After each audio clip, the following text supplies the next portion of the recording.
Assalamualaikum warahmatullahi wabarakatuh. Selamat datang di channel Fikri Alia.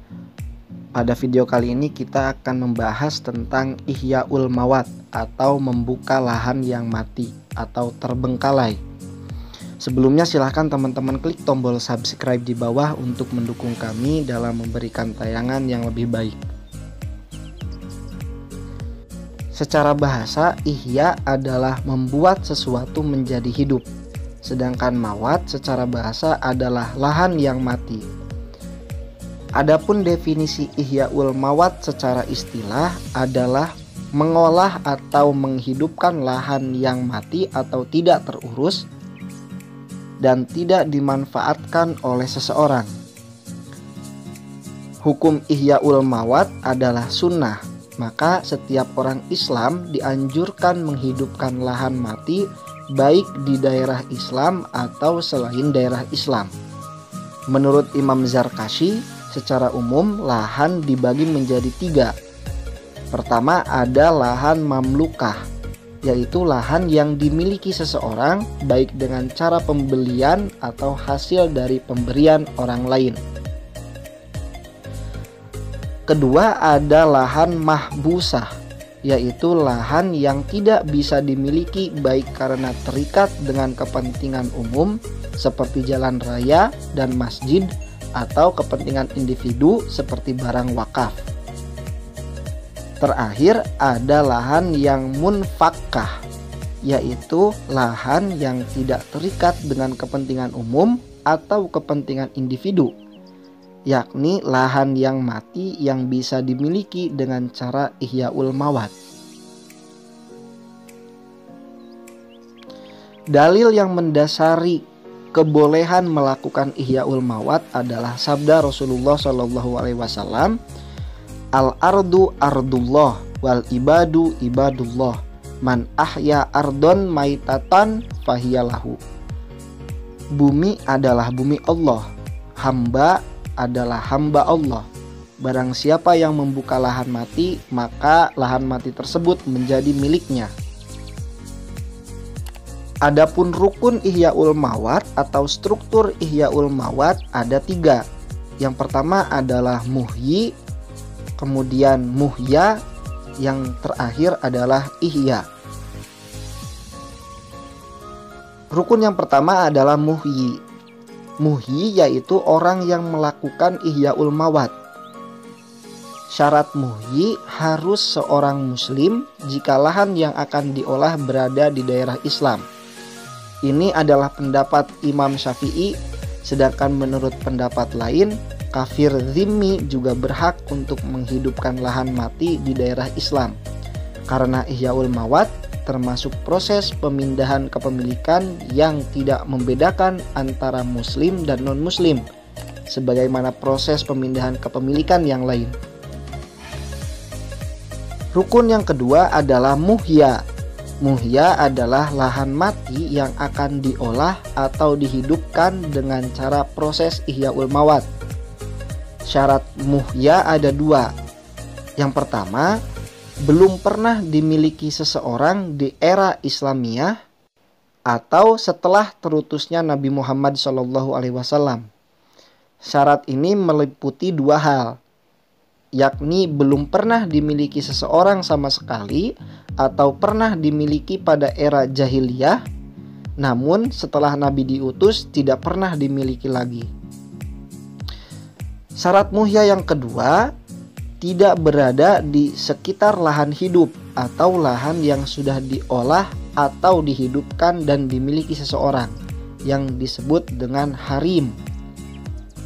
Harim secara istilah adalah sesuatu yang dibutuhkan untuk kesempurnaan sesuatu yang lain seperti halaman rumah.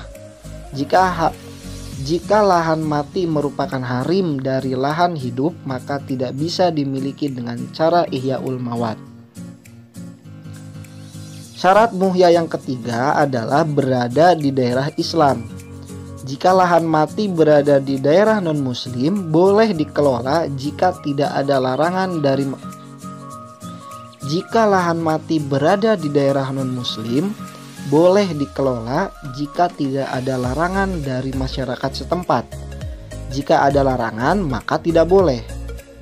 Ini adalah pendapat mazhab Syafi'i. Sedangkan mazhab selain Imam Syafi'i tidak membedakan lahan mati yang berada di daerah Islam ataupun non-Islam. Adapun lahan mati yang pernah dimiliki oleh seseorang di era Islamiyah dan pemiliknya meninggal tidak bisa dimiliki dengan proses Ihya'ul Mawat dan tidak berstatus lahan mati lagi. Akan tetapi kepemilikan lahan tersebut berpindah pada ahli waris. Jika ahli waris tidak ditemukan atau tidak diketahui, maka termasuk mal da'i yang harus dijaga jika ada harapan untuk mengetahui pemiliknya di kemudian hari. Jika tidak ada harapan untuk mengetahui pemiliknya, maka diserahkan kepada kebijakan imam sebagai aset negara.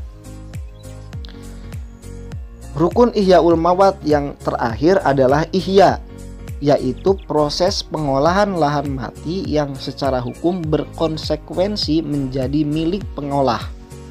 Batas pengolahan lahan mati adalah sesuai dengan tujuan yang diinginkan pengolah. Jika yang diinginkan adalah merubah lahan mati menjadi rumah, maka yang harus dilakukan pengolah untuk berstatus sebagai pemilik lahan tersebut adalah membuat pagar, memasang pintu, memasang atap, atau hal-hal lain yang sekiranya dapat merubah status lahan mati itu menjadi tidak mati lagi. Jika yang diinginkan adalah merubah lahan mati menjadi perkebunan, maka yang harus dilakukan adalah memasang pagar, melakukan irigasi, menanam pohon, dan hal-hal lain yang berhubungan dengan perkebunan. Adapun meletakkan batu untuk tanda di sekitar lahan mati tidak bisa mewakili proses Ihya'ul Mawat, tapi hanya sekadar pemberian batas yang tidak berkonsekuensi kepemilikan. Tahajur atau pemberian batu itu ada dua praktik. Pertama, sudah memulai proses Ihya'ul Mawat tapi tidak diselesaikan. Kedua, meletakkan sebuah tanda seperti batu di sekitar lahan mati. Lahan yang sudah diklaim pemerintah baik secara keseluruhan atau sebagian tidak bisa dimiliki dengan cara Ihya'ul Mawat tanpa ada izin dari pemerintah. Lahan yang tidak diketahui apakah pernah dimiliki di era Islamiyah atau di era Jahiliyah ada dua pendapat. Pendapat pertama menurut Imam Romli tidak bisa dimiliki dengan proses Ihya'ul Mawat. Sedangkan menurut Imam Ibnu Hajar bisa dimiliki dengan proses Ihya'ul Mawat karena dianggap lahan mati. Adapun proses Ihya'ul Mawat, apakah harus ada izin dari pemerintah? Dalam hal ini ada dua pendapat. Menurut Imam Abu Hanifah dan mazhab Maliki harus ada izin dari pemerintah. Berdasarkan hadis yang berbunyi laisa lil mar'i illa ma tobat bihi nafsu imamihi. Tidak ada bagi seseorang kecuali apa yang direlakan oleh imamnya atau pemimpinnya. Jika pemerintah atau imam tidak memberi izin, maka tidak ada kerelaan dari imam yang berkonsekuensi lahan mati tersebut tidak bisa dimiliki. Adapun menurut madhab Syafi'i dan madhab Hambali, tidak harus ada izin dari pemerintah berdasarkan sabda Rasulullah, man ahya ardon maitatan fahiyalahu walaisa li'irqin zalimin haqqun. Barang siapa yang membuka lahan mati, maka menjadi miliknya, dan akar yang zalim tidak memiliki hak. Hadis ini menetapkan kepemilikan kepada muhyi tanpa persyaratan izin dari imam atau pemimpin, dan karena Ihya'ul Mawat adalah perkara yang legal secara hukum, hingga lahan mati boleh dimiliki oleh seseorang tanpa ada izin dari pemimpin atau pemerintah, sebagaimana seseorang boleh memiliki hewan buruan tanpa izin dari pemerintah. Menurut mazhab Maliki, proses Ihya'ul Mawat bisa dilakukan dengan salah satu dari 7 hal. Pertama, membuat sumber air, jika penyebab lahan mati karena tidak ada air. Kedua, membuang air jika penyebab lahan mati karena tergenang air. Ketiga, membuat bangunan. Keempat, menanam pohon.